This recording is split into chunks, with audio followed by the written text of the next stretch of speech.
President Trump announced today that the U.S. and Iran have had, quote, very productive talks that could lead to what he called, quote, the complete and total resolution of our hostilities in the Middle East. In a social media post, Trump said he had instructed the Pentagon to postpone all airstrikes against Iranian power plants and energy infrastructure for a 5-day period. Over the weekend, Trump had threatened to bomb power plants in Iran beginning today if the Strait of Hormuz is not reopened. Iran responded to Trump's earlier threat by warning it would retaliate by destroying essential infrastructure, including water systems across the region. A spokesman for Iran's Ministry of Health wrote on social media, quote, "As a doctor, I warn the organizers of the imposed war against Iran that attacking the infrastructure of my country, including water and electricity, means the indirect killing of thousands of innocent people lying on Iranian hospital beds." Iran's de facto closure of the Strait of Hormuz has created the world's biggest energy crisis in decades, as shipments of oil, natural gas, fertilizer have been drastically curtailed. A fifth of the world's oil supply transits through the strait. For more on the U.S. and Israel war on Iran and the significance of the Strait of Hormuz, we're joined now by Alfred McCoy, professor of history at University of Wisconsin-Madison. His most recent book is titled Cold War on Five Continents, A Global History of Empire and Espionage. His recent piece for Tom Dispatch headlined Imperial Decline in the Straits of Hormuz. Professor McCoy, we welcome you back to Democracy Now! If you can talk about the significance of this moment, even since we booked you yesterday, you have President Trump in a social media post indicating that there could be the end of hostilities. He is declaring a 5-day extension of his deadline before the U.S. attacks civilian infrastructure, clearly a war crime. Can you talk about what this all means, and particularly your focus on the Strait of Hormuz, why you talk about imperial decline? Sure, Amy. In this wide world, there are only 7 major maritime choke points. 2 of them lie in the Middle East, the Suez Canal and the Straits of Hormuz. So let's look at what happened in the Suez Canal. Back in 1956, the president of Egypt, Gamal Abdel Nasser, nationalized the Suez Canal, which up to that time had been British property. And the British government was so outraged under Sir Anthony Eden that they conspired with the French and the Israelis and mounted a major attack on Egypt. And in the first week of war, an armada of 6 French and British aircraft carriers seemed to be achieving almost total victory. They shot down about 100 Egyptian aircraft. They destroyed the Egyptian Air Force. And in the sands of the Sinai Peninsula, the Israeli Defense Forces smashed the Egyptian tanks. And within that first week of war, Egypt had lost all of its strategic weapons. It was powerless, helpless before the might of this imperial juggernaut. And then Nasser did, practicing the geopolitics that the British had seemingly forgotten, he just got together a couple of dozen rusting freighters, filled them with rocks, sank them at the north end of the Suez Canal, and by the time the British and French commandos came storming ashore at Suez, victory had been snatched from their grasp. And within a couple of months, Britain's pound sterling was the subject of the first IMF bailout. Britain's aura of imperial might, its majesty, had evaporated. Britain had been sanctioned by the UN, and the British Empire was on the road to rapid dissolution. Okay, now let's turn to the Straits of Hormuz. Again, during the first week of war, Washington was very proud of the terrible swift sword of American air power. We killed Ayatollah Khomeini. We wiped out most of the Iranian command. We seemed to have smashed their air defenses. Indeed, we did. We could operate unchecked across the whole of Iran. Iran seemed helpless beneath the might of our imperial juggernaut. And so Iran did a very simple thing. They used their very cheap, $20,000 a copy Shahed drones, and they started striking at infrastructure on the south shore of the Persian Gulf. They struck 5 freighters in the Persian Gulf, and they shut down the Straits of Hormuz. And when you think about it, there is no other place on the planet that is so absolutely central, so absolutely critical for the functioning of the entire global economy. I mean, the Persian Gulf has 50% of the world's oil reserves, worth about $86 trillion. The busiest airport in the world is in Dubai. The Persian Gulf supplies 20% of the world's natural gas. And very importantly, about half of the ingredients for fertilizer transit through the Straits of Hormuz. And when you think about it, okay, all right, what's going on right now? It's spring. Farmers in the entire northern hemisphere, the entire northern half of the globe, are planting their crops, and they need fertilizer in order to either, cover the costs of their planting, the seed stock, and to guarantee a good crop to feed the world's millions. And the flow of fertilizer out the Straits of Hormuz is absolutely stopped. In the Nile River Valley, the price of fertilizer is already up by 40%. In the United States, the price of fertilizer has nearly doubled from $350 a ton to $600 a ton. And this means that farmers worldwide, if they plant, are going to be faced with reduced crops. I mean, this was completely irresponsible. If you want to attack the Straits of Hormuz, there are 8 months in which you can do it without disrupting fertilizer supply for spring planting. The Trump administration, in its genius, found exactly the right month to attack Iran and effectively shut down the Straits of Hormuz and completely disrupt global agriculture. It's beyond belief ill-advised, shall we say. Professor McCoy, these are not serious people. Professor McCoy, I wanted to ask you, the analogy you used of the Suez crisis of 1956, the United States played a particular role, not necessarily supportive of Britain and Israel at that time, the Eisenhower administration. Could you talk about that, especially in the context of other great nations right now, such as China and Russia and others also playing a very distinct role in terms of this crisis? Sure. Dwight Eisenhower, having been the commander of Allied forces in Europe during World War II, understood geopolitics. And right from the beginning, he actually phoned the Prime Minister of Britain and said to him, "Anthony, are you mad?" And he didn't mean angry. He meant crazy. All right. And Eisenhower said, if we support the British, the whole world from Dakar to the Philippine Islands will turn against us. He recognized that this was geopolitical insanity, that it was arousing Asian and African nationalism, that Britain's global leadership would evaporate as a result of this. Eisenhower knew it instinctively, intuitively, because he understood the geopolitics. And this is a geopolitics which Washington seems to be forgetting, okay? There is how could I put it? The epicenter of global geopolitical power is Eurasia. And in the dynamics, the geopolitical dynamics of Eurasia, there's something called the Rimland, or the zone of conflict, that stretches from Poland through the Middle East, Southeast Asia, all the way to the Korean Peninsula. And as the United States pulls back from its geopolitical position in Eurasia, weakening the NATO alliance at the western axial end of Eurasia, and weakening its bilateral alliances from Japan to Australia down the eastern axis of Eurasia, and under the Trump administration, pulling back geopolitically into the Western Hemisphere, our position is weakening across the whole of the Eurasian landmass. And you mentioned China. China is taking note.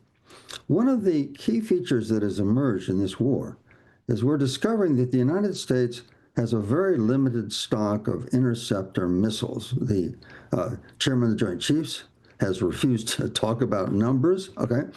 By my count, and we had something like 4,000 interceptor missiles.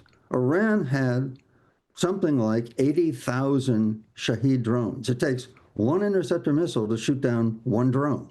So if the war drags on, we're going to exhaust our stocks. And, Shahed drones, they cost $20,000. Iran can produce them at about the rate of $10,000 a month.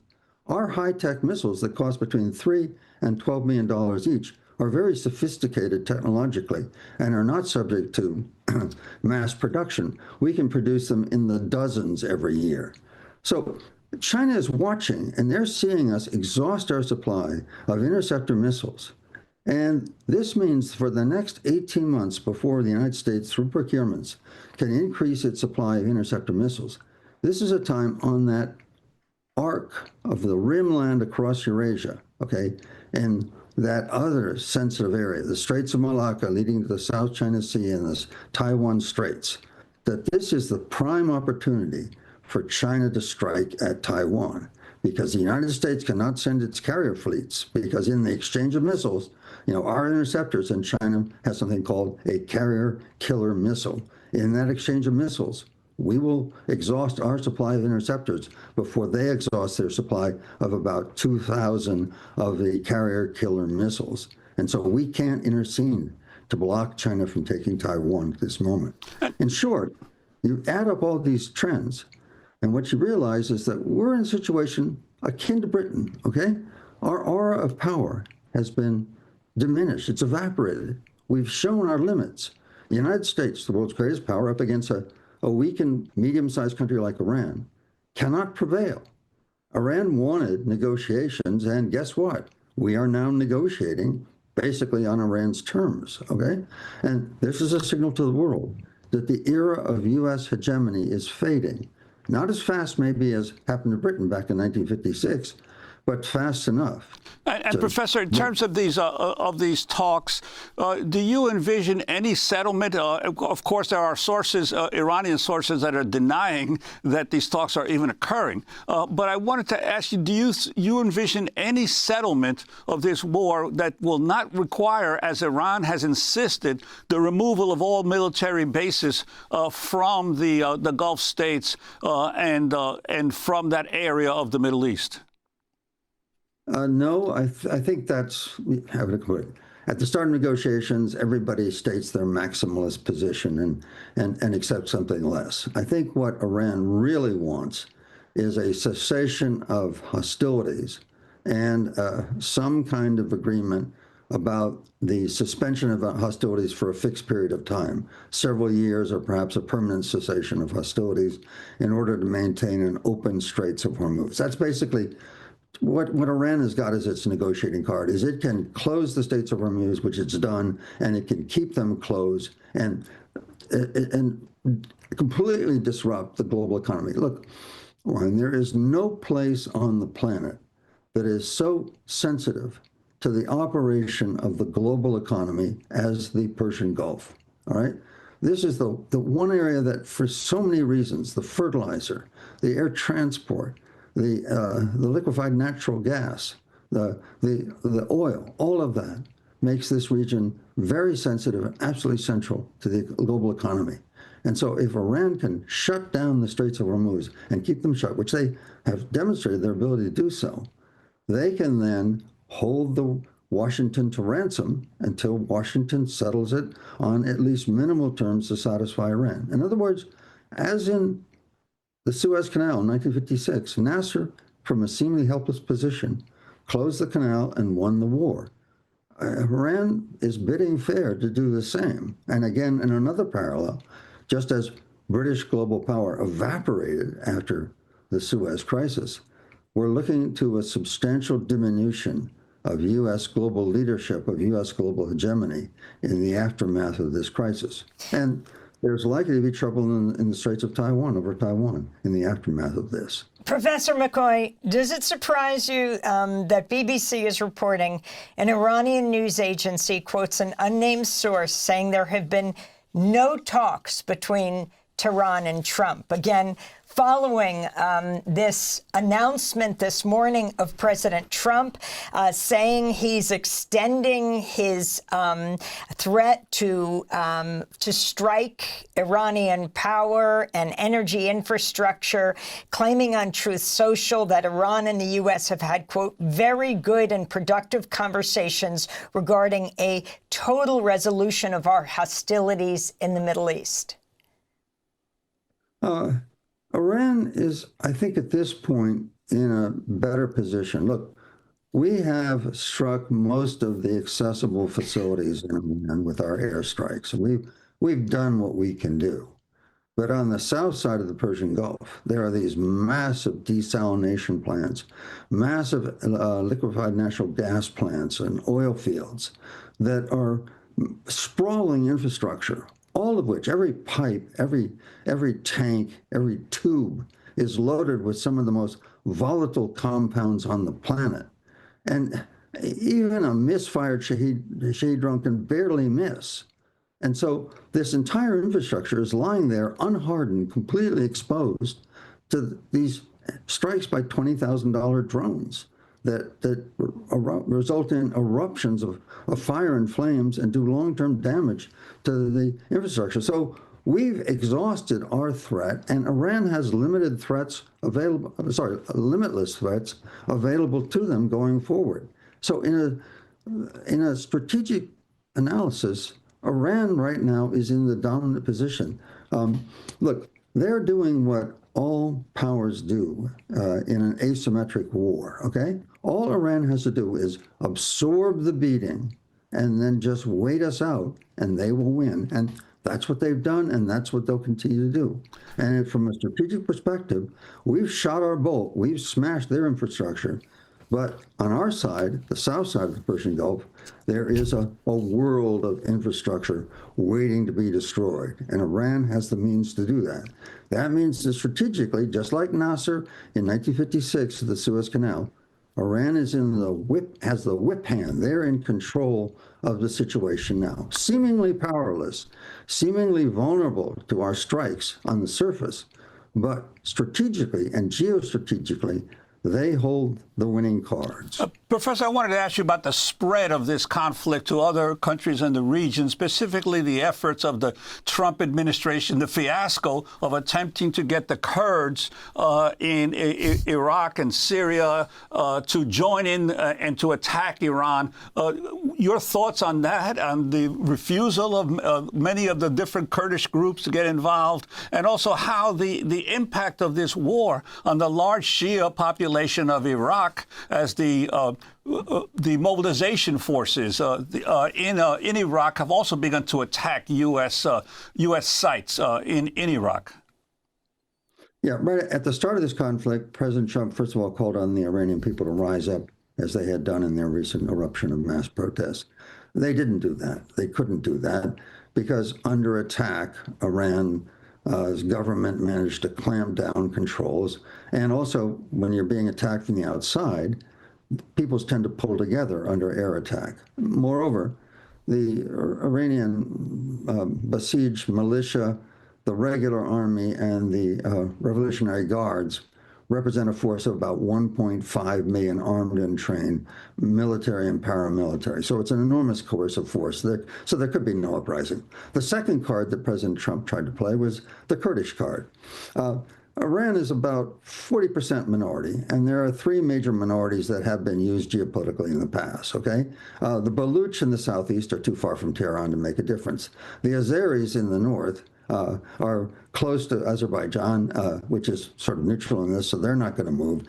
That means that the only card that America had to play in order to get boots on the ground were the Kurds. And for 50 years, the United States has betrayed the Kurds. Back in 1975, Henry Kissinger, having used the Kurds, the Iraqi Kurds, betrayed them, testified in front of Congress when he ordered the CIA to cut off their aid to the Kurds. He told Congress that covert action should not be confused with missionary work. And Donald Trump, my good heavens, in an absolutely abysmal decision in January of this year, betrayed the Syrian Kurds after a 10-year alliance between the United States and the Syrian Kurds. He just dumped them to curry favor with the government of Iraq, and the Syrian Kurds have lost 80% of their territory. And so when Trump called the leaders of Iraq's Kurdistan and asked them to support, to start mobilizing, to have the Iranian Kurds who have bases inside Iraqi Kurdistan to mobilize, they said no. And so basically, you know, we can't play the Kurdish card. We betrayed them one too many times as recently as January by the Trump administration. And so basically, the only way the United States can influence events on the ground and shift that strategic imbalance that I talked about earlier is to send in U.S. ground forces.